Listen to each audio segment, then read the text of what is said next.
एक बात याद रखना, अगर भगवत प्राप्ति चाहते हो तो कुछ करना ना या ना करना, भगवान से कोई न कोई रिश्ता जरूर बना लेना। आपके जीवन में बेटा नहीं बेटा बनाओ, क्योंकि your relation is your devotion. आपका संबंध ही आपकी भक्ति है। जब तक संबंध नहीं बनता तब तक भक्ति में मन नहीं लगता। संबंध जब एक बार बन जाता है, मान लो आपने बेटा बना लिया, तो अब आपको याद रहती है, अब ठाकुर जी को जल पिलाना है, अब ठाकुर जी को भोजन कराना है, अब ठाकुर जी को ये कराना है। और बिना संबंध के भक्ति थोड़ा अपंग रहती है। इसीलिए जो संबंध आपसे बन सके आप संबंध जरूर बनाओ। बोले बाबा बाहर बैठ गए, कन्हैया रोने लगे, दोपहर तक कन्हैया रोए। अब मैया यशोदा गोद में ले रही, छुपा रही, चुप हो जा, पर कन्हैया चुप होने वाले नहीं। अब मैया को बड़ी चिंता हो, अब क्या करे? तो बगल में एक यशोदा की सखी रहती थी। वो सखी आई, अरे बहन यशोदा, तेरो लल्ला सवेरे से बहुत रो रहा है।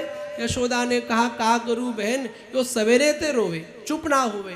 तो यशोदा की सखी ने कहा, बहन ऐसो तो नहीं किसी बाबा ने जादू टोना डाल दिया हो। अच्छा, बच्चा जब छोटा होता है तो जब वो रोए और तबीयत सही न हो तो 80% माताओं की दृष्टि ये हो जाती है, कहीं ऐसा तो नहीं नजर लग गई हो। हाँ, यशोदा की भी सखी कहती है, बहन ऐसा तो नहीं काऊ ने जादू टोना कर दियो।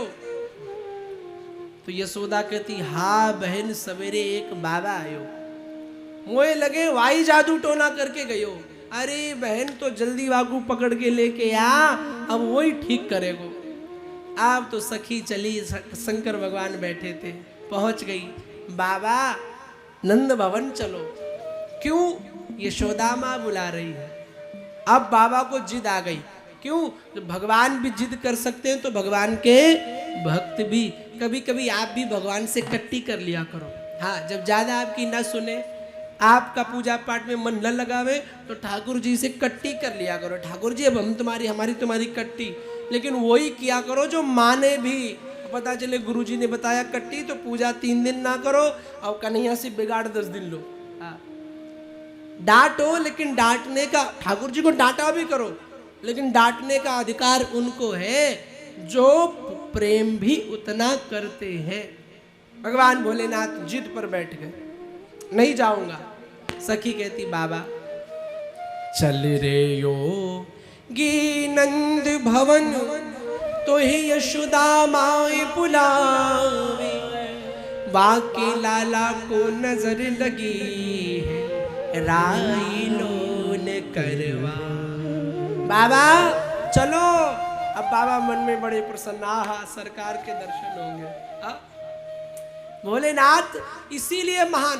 पार्वती जी से पूछा गया, आपने शंकर जी में ऐसा क्या देखा जो शंकर जी से इतना प्रभावित हो गई कि ऐसे अवघड़ से विवाह कर लिया? तो पार्वती जी कहती, सुनो,